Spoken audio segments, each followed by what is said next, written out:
Macam-macam orang lain bingung nih manusia itu karena hatinya tidak dengan Allah. Maka ada bi dzikrillah tatma'innul qulub. Dengan banyak menyebut nama Allah, ingat Allah, akan menemukan ketentraman. Sehingga susah yang sesungguhnya adalah di saat dia jauh dari Allah.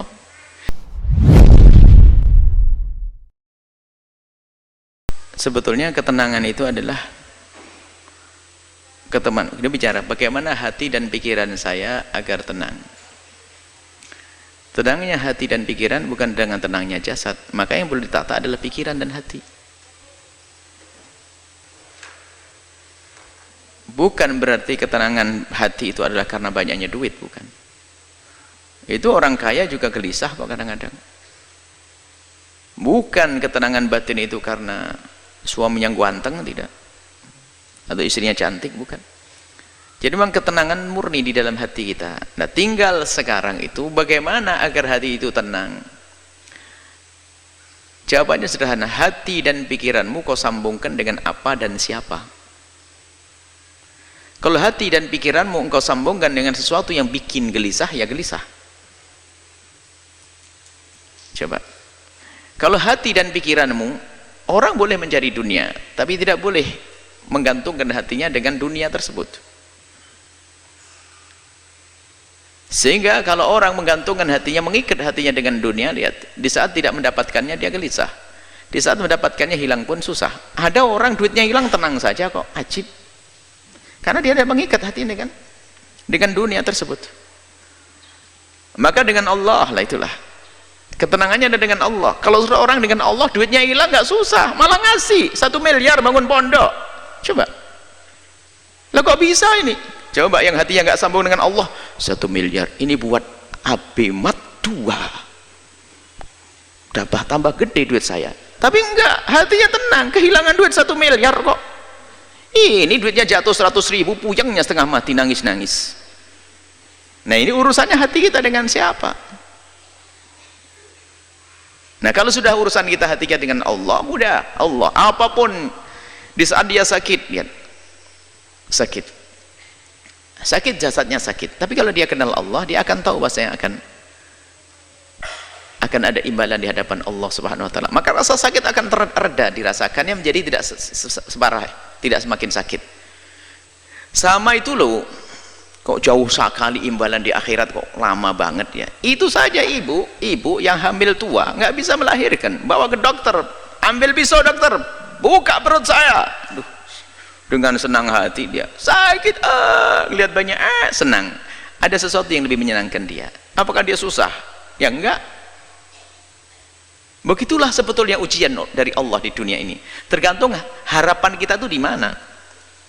Sehingga ada orang tuh putus asa, bunuh diri dan sebagainya, kan orang dungu dia. Orang dungu. Mau nikah nggak jadi, bunuh diri. Utang kebanyakan, bunuh diri. Gampang banget dia. Di negeri kafir banyak bunuh diri, nggak ada iman. Sebenarnya gelisah karena dia tidak punya Tuhan dia sebetulnya. Kalau punya Allah, nah ini sekarang biasakan dengan Allah. Maka ala bidzikrillah tatma'innul qulub. Mengingat Allah menjadikan terang hati. Bukan kegembiraanmu adalah dengan dibalik tumpukan harta. Coba kita melihat, kita menemukan orang di kampung-kampung sangat sederhana, gaji sehari untuk makan sehari. Tapi no problem dia, hidupnya candaria dengan istri, ya Masya Allah. Suaminya berangkat dulu, nanti tak kirim sarapan Pak ya, inggih. Berangkat suaminya duluan kok belum datang, sambil nyangkul. Suami inti yang bawa rantang ngasih bungkus, pincuan begitu bawa makan, Pak ya, pulang nanti bawa sayur suaminya, tatanya Pak dapat burung, dapat ikan sedikit. Nggak pernah punya problem dia, kayak orang punya istana itu. Tapi yang rumahnya gede, mobil mewah itu belum tentu senang dia, karena urusan bukan dunia, gelisah. Kita pernah ngisi pengajiannya orang kaya, kayaknya gelisah semuanya. Mulai dari gelisah rumahnya, sertifikatnya di bank semuanya ada. Mulai gelisah kebanyakan duit, gelisah kebanyakan duit.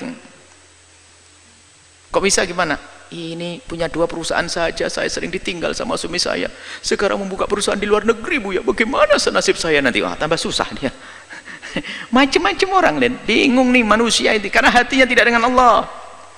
Maka ada bi dzikrillah tatma'innul qulub.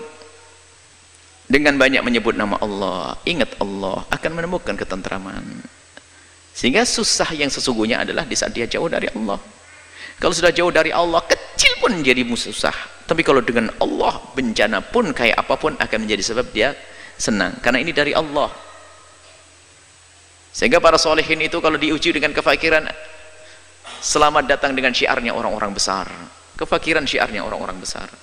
Dia tidak menganggap sebuah kerendahan. Tapi lihat yang tidak punya iman, nasib sudah sholat tetap melarat, Tuhan tetap melarat. Kurang ajar sama Allah nih. Gimana bisa bahagia dengan Allah saja curiga begitu? Jangan Allah sudah nggak benar. Baik ya, kuncinya adalah bagaimana hati kita. Kita biasakan dengan Allah, dengan Allah. Hakikatnya seperti itu. Tapi di samping itu juga kalau kita berkumpul dengan kemuliaan, Anda akan menemukan kesejukan. Karena apa? Allah akan turunkan rahmat di tempat semacam ini. Anda bergabung di tempat-tempat mulia.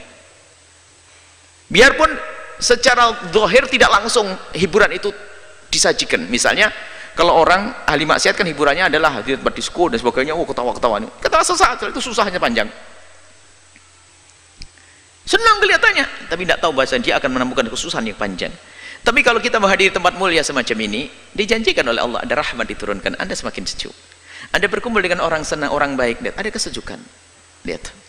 Jujur, kita dengan orang soleh saja, kita lupa kok dengan segala permasalahan. Kalau Anda duduk dengan orang yang sangat Anda cintai dari ulama-ulama orang soleh, Anda duduk saat hilang keluh utang lupa, ini lupa, sakit lupa. Itu hanya dengan orang soleh. Bagaimana Anda merasa dekat dengan Allah Subhanahu wa ta'ala?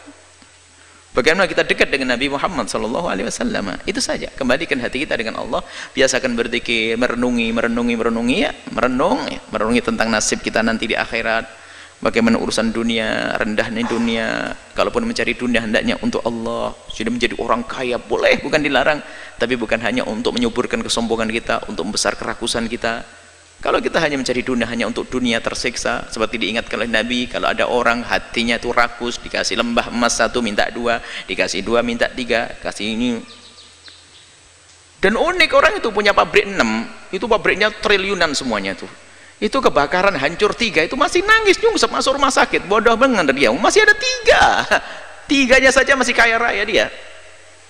3 perusahaannya masih berjalan, 3-nya runtuh, itu nyungsep dia masuk rumah sakit. Ya, kasihan benar tuh manusia. Semoga Allah menjaga hati kita, hati dengan Allah. Maka di saat Anda kaya yang sesungguhnya, Anda bisa menjadi fakir, Anda kaya dengan Allah. Indah. Allahu a'lam bishawab.